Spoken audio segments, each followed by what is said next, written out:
So you make 100 grand profit, you make your 75 to 100 grand Wage. salary. Great. You know, it's a decent living, right? You make 200 grand close to, right? That's great. Except what ends up happening is they don't make a profit. And instead of making 75 to 100 grand salary, they make 30.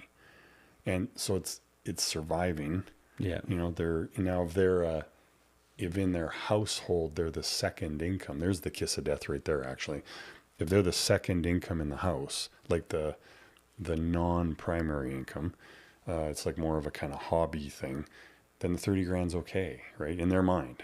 Right. When they spend, like from your experience, how much have you been seeing people spend on, say, a franchise like that you've seen? Like they're anywhere between 50 grand and $1 million. It all Right. depends on what you're trying to buy. So can you imagine spending $500,000 for between the franchise fee, the build out if there's a building or a whatever, right? And the training you have to go through. Training, and then you got to buy some kind of inventory or product. Like, yeah, let's say you're 250 to 500 grand probably for a lot to make 30 or 40 or 50 or 60. Like it's crazy. That would be crazy, right? And I don't know where I'm assuming some of this is just based off of their personal experience from, like I said, I don't know these guys, and I'm not doing this video to, throw any shade at them, as my 9-year-old daughter would say. I think they're in the business of, I think they're consultants of some sort, maybe. So, they work with all types of small business owners, and, they're helping them maximize profitability. So they've had some clients that were franchisees over the years. So I'm assuming maybe some of this is just from their personal experience and perspective. And that's where I'm coming from as well, as, my personal experience and perspective. But, we're kind of just throwing some numbers around, like, let's say you're only making 30 grand a year, and most franchises, I think he said, you're lucky if you have a 5 to 10% profit margin, after the fees and stuff. Listen, I agree. If you're investing $200,000, $300,000, $500,000 in a business, and the expectation is that you're going to get, you're going to have a 5 to 10% profit margin when it's all said and done, and that's going to net you, 30, 40 grand a year. The juice is probably not worth the squeeze, but that would just tell me that you probably didn't do your due diligence on the front end the right way, right? Out of the franchises I work with, and there's plenty of them that are in that, call it $250,000 to $500,000 investment range, including the franchise fee, the build out, startup cost, initial working capital. If they've got franchisees landing between 5 and 10% net profit, and they're only, able to compensate themselves 30 to 40 grand a year, those franchisees are in like the bottom 10% of that system. But these are good established franchise brands that have a proven model and a proven track record of success, with franchisees that come in and follow the system and follow the playbook and execute. That's the key word here, is executing, right? And these guys touch on this. I think that, a lot of times I've seen people have very unrealistic expectations when they're coming into a franchise. This is not a done for you business model. This is a done with you business model in franchising. You still, as the franchisee, have to put in the effort, have to put in the time.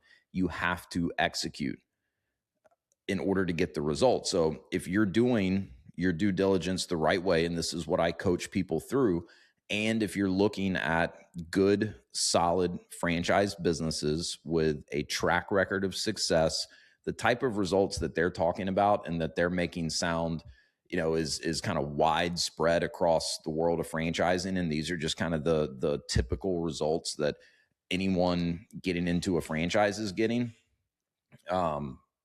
It just doesn't add up. So I don't know where some of I'm assuming this is their personal experience from clients that they've worked with, but I do agree that the type of results they're talking about, it's not anywhere near appealing enough to justify.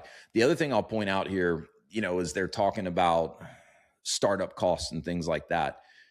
If you're assuming that you're going to go into the same business, it's just a question of, am I doing it through a franchise or starting it independently?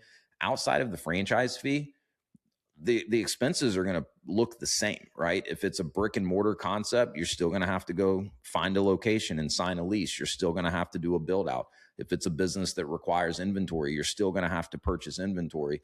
I see this all the time when people are weighing the pros and cons of franchising versus an independent business. They start referencing all these expenses that come with starting a franchise, and they kind of neglect to point out that the vast majority of those expenses are going to be there if you want to get into that same business on your own, right?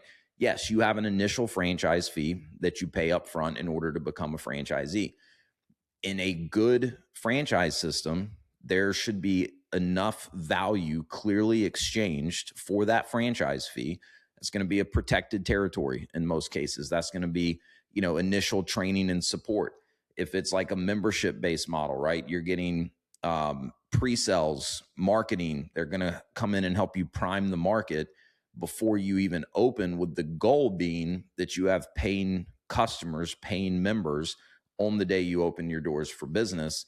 And in a good franchise, if you execute, you are going to compress that time to open. You're going to compress that learning curve. And we all know time is money. So if you're saving time, if you're getting to the point of launching your business faster, that's saving you money. The average franchise fee is $50,000 to $60,000 for, a single license or a single territory. If we're talking a $500,000 investment to open a franchise, that $50,000 or $60,000 is the franchise fee. Everything else is the build out cost, your startup expenses, and your working capital, all of which is going to be there if you're starting that same business independently. The difference is, in a franchise, you get a franchise disclosure document where they very clearly break down that estimated investment range for you, so you're not going in blind. You know how many small businesses never get off the ground because they drastically underestimate how much capital they need to start? So if you're looking at going into a business independently and you've been looking at a franchise too, and you're like, well, holy crap, man, this franchise, it is telling me it's going to be $500,000 to get the business open. I don't want to pay the franchise. You're not paying the franchise $500,000. You're paying the franchise $50,000 or $60,000, and they're going to coach you. They're going to give you a system and a playbook to follow that's going to help you avoid mistakes along the way to opening. In a lot of cases, they're going to have discounts that they're able to pass along to their franchisees that are going to lower your startup and your build out cost. And so it's just, I don't know. I see people make this argument all the time, and there's some validity to it, right? Yes, you have a franchise fee that you wouldn't have if you were starting that business on your own. Everything else is still an expense you're going to incur if you want to get into that business.